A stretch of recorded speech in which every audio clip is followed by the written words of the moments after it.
How to cancel the order in Shopee when already shipped out. Hello everyone. In this video, I will show you how to cancel the order in Shopee when already shipped out.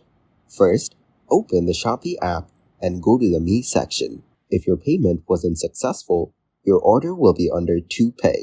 If you've paid but the item hasn't been shipped yet, it will be under To Ship. Select the order and click Cancel Order to initiate a cancellation request.